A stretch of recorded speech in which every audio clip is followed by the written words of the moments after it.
ये एक्चुअली हमारा एक डेली सोप का कॉन्सेप्ट है, बेसिकली इन्फ्लुएंसर बहू जिसका नाम है।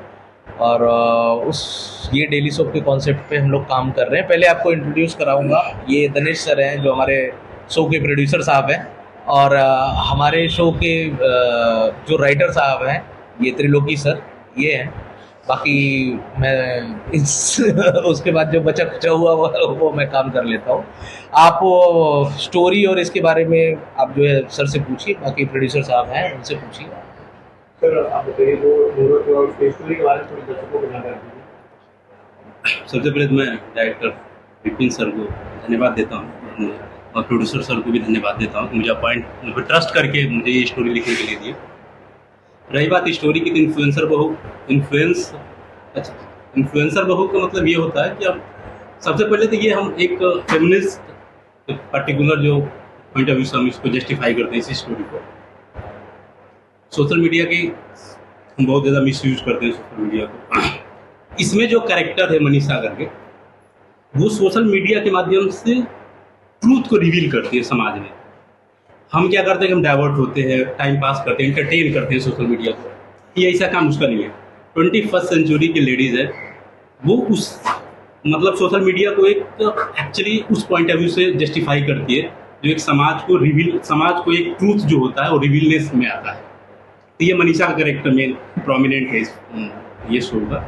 और हम सबसे बड़ी बात ये दिखाते हैं कि आप जैसे एक बहू हो गए, बहू जैसे आप घर में बहू है, एक कंजर्वेटिज्म फैमिली है, कंजर्वेटिव है उसके फैमिली मेंबर। 21st सेंचुरी की एक लड़की आती है, सोशल वहाँ पे रिस्ट्रिक्शन है क्या चीज़ का, मोबाइल का। उस मोबाइल के माध्यम से सोशल मीडिया पे वो जुड़ी रहती है। कभी हॉस्पिटलाइज जो हॉस्पिटल है जर्जर हुआ है उसको रिवील करती है, सड़क है उसको रिवील करती है। ऐसे कई ऐसे इंसिडेंट है जिसको सोशल मीडिया के थ्रू समाज को, सोसाइटी को देती है। और सोसाइटी जो और समाज जो, चाहे हमारे देश का जो जनता है, वो ये ध्यान देता है कि यार बजट तो सरकार से आ रहा है, बट लग कहाँ रहा है, बजट लगना चाहिए ना। तो वो इसके माध्यम से उस चीज़ों को सही करती है, गलत चीज़ों को सही करती है। और दूसरी बात है कि सरकार जो अनवेल है उसको वेल करती है। इस तरीके से ये कॉन्सेप्ट चल रहा है। सर आप क्या कहना चाहेंगे जब फिल्म स्टोरी आपके पास आई तो उसके बारे में? जब ये स्टोरी मेरे पास आई तो पहले तो आप इन्फ्लुएंस जो अभी हो रहा है वो बुरी तरीके से हो रहा है। इन्होंने जो स्टोरी मुझे बताई कि अच्छे तरीके से हम कैसे वो पहुंचा सकते हैं, तो वो कहानी मुझे अच्छी लगी। और मैंने विपिन जी से भी बात की तो कहानी अच्छी लगी और मैंने वो करने की डिसाइड किया।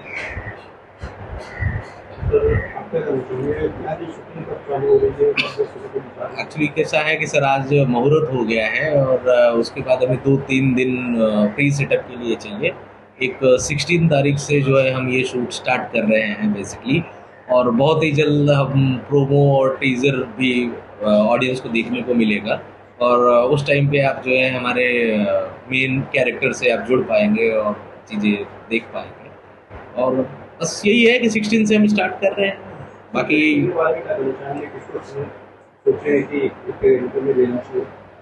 सॉरी क्या कैरेक्टर के बारे में सर अभी ये है कि थोड़ा सा कॉन्फिडेंशियल रखा जा रहा है कि जब तक ट्रेलर और प्रोमो ऑडियंस के सामने ना आ जाए।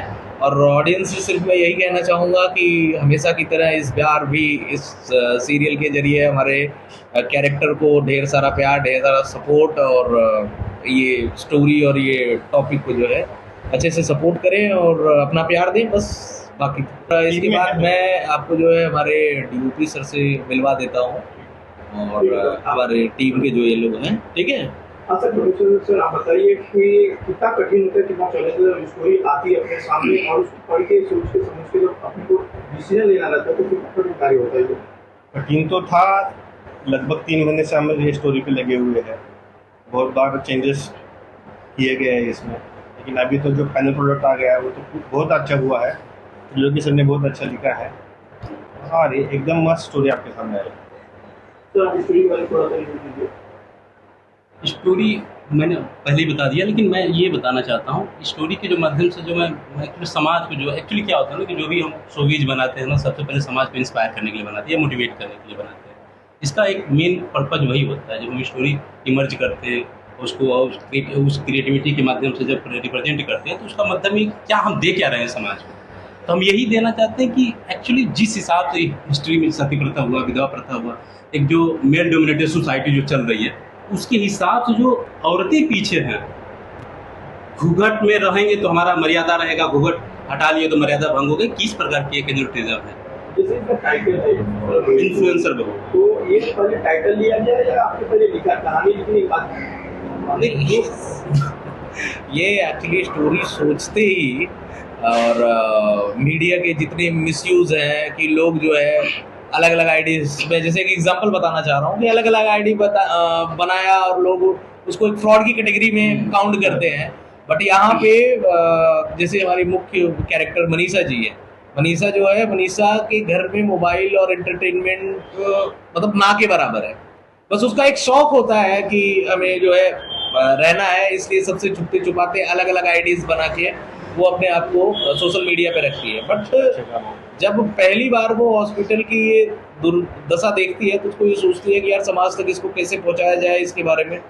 तो वहाँ पे मनीषा अलग अलग आईडीज से अलग अलग प्रॉब्लम्स जो है समाज के सामने लेके आती है, लोगों का, ऑडियंस का ध्यान आकर्षित करती है और वो काम करके दिखाती है। तो कहीं ना कहीं एक जो है मन में एक चीज आता है कि नहीं यार, जो काम मेरा था, जैसे हमारे जो भी है नेता है, ये है जिनको गवर्नमेंट ही है बेसिकली हम, तो गवर्नमेंट को भी ये एहसास होता है यार नहीं ये काम हमारा है और ये काम एक घर की बहू ने किया है बेसिकली, उस तरीके से। तो टाइटल जो हमारा पूरा है वो है इन्फ्लुएंसर बहू, हाउस वाइफ थे वर्ल्ड वाइज तक का सफर। जैसे ये यस, सीरियल होती है, एक पार्ट में होती है और एक सीरियल आता है जो कितने पार्टों में होती है, तो ये जो आप बना रहे हैं कितने पार्ट में बनेगा? ये बेसिकली ये हमारा साल भर का कॉन्ट्रैक्ट है और हम साल भर में इसके 312 एपिसोड ऑडियंस के सामने लेके आने वाले हैं। ऐसा है, ईयरली कॉन्ट्रैक्ट है। Thank you.